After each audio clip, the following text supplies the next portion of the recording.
vlogs.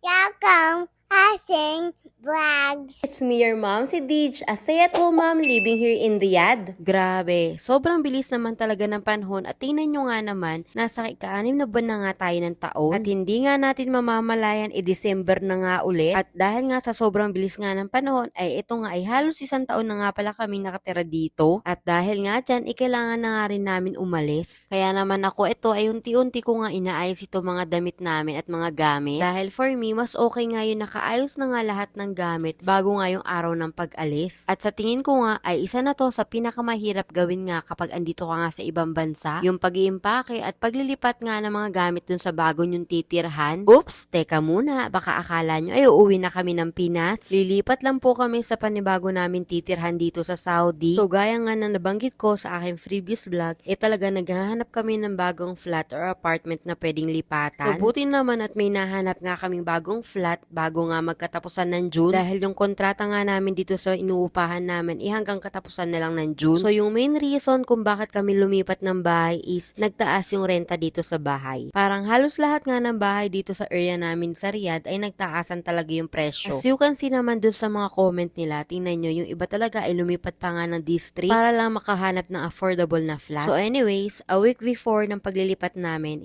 nag-iimpake na ako at naglilinis na kami dito sa kabilang bahay. So gaya nga ng sabi ko, feeling ko isa to sa pinakamahirap gawin kapag andito ka nga sa ibang bansa yung paglilipat ng bahay dahil sobrang dami mo pa nga talagang aayusin tulad na lang ng paglilinis, pagche-check ng mga electrical wirings at syempre yung actual na paglilipat ng gamit ninyo at pag-aayos. So ayun, buti na lang at meron kami mga tropa dito na willing tumulong sa amin sa paglilinis. So ito palang nakuha namin bagong flat is medyo may kaliitan siya compare dun sa dati namin tinitirhan. So meron kami ditong common area, kitchen, and then 2 bedrooms and 2 toilet and bath. Since 2 bedroom siya, it means meron kaming kasama dito sa bahay na tropa rin naman ng asawa ko. Kapag andito ka talaga sa ibang bansa, lahat nga ng paraan para makatipid nga ay gagawin mo. Aba, hindi rin naman kasi biro ang presyo ng mga flat or tirahan dito sa Saudi. Kaya naman dun sa mga nagsasabi dyan na okay lang yan, malaki naman ang sahod ng asawa mo, ay dyan po kayo nagkakamali. So anyways, bago pa nga ako maubusan ng sasabihin, itatapusin ko na nga lang aking update dito. At i-update ko na lang kayo sa susunod mga vlogs ko.